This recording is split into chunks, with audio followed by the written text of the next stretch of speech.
Kejohanan kriket ini berlangsung di Padang Sekolah Kebangsaan Dato' On Jaafar USJ 15 Subang Jaya. Kejohanan ini dianjurkan Pejabat Pendidikan Daerah Petaling Perdana dengan kerjasama Majlis Sukan Daerah Selangor.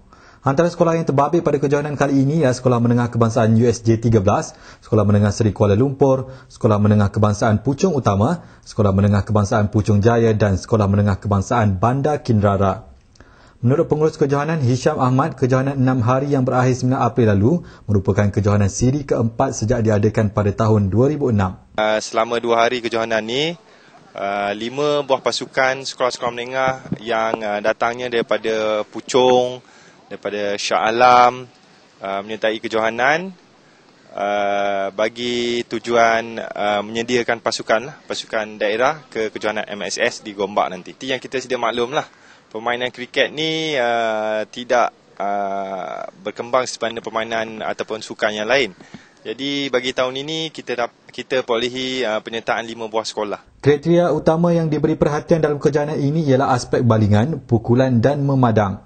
Majlis penyampaian hadiah disampaikan Pengetua Sekolah Kebangsaan Dato' On Jaafar, Kamaruzzaman Yahya. Selain hadiah utama, anugerah bagi pemukul terbaik kejohanan turut diberikan kepada Daniel Ashrani dari Sekolah Menengah Kebangsaan Puchong Utama. Selain itu, anugerah wiket keeper terbaik turut diberikan kepada Loh Yang dari SM Seri Kuala Lumpur. Bagi kategori pembaling terbaik dan pemain terbaik keseluruhan pula dianugerahkan kepada Shukvan Singh dari SMK USJ 13. Saya berasa gembira sebab memang kita usaha seboleh-bolehnya nak menang.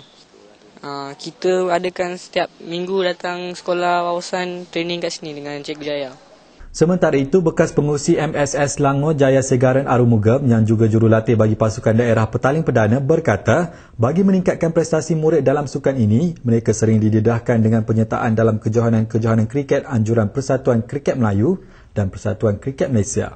My plan as a coach here, but we want cricket to be played by everybody. You see, for example, we want to introduce from these 5 schools. I don't want to be too ambitious. From the 5 schools, we are going to pick out the elite boys. We are going to do talent identification, TID. From at least Puchong Jaya, I've seen 4 boys who are talented. Sri KL, the 6 boys. USJ 13, there are about 5-6 boys. Puchong Utama, there are 3 boys. So there are those with skills who can bowl, bat and bowl. Well, we are going to plug them out. We call elite training. Elite training, we are going to have it most probably in Wawasan School here. Adik Daniel Ashrani ni pemain Selangor bawah 12.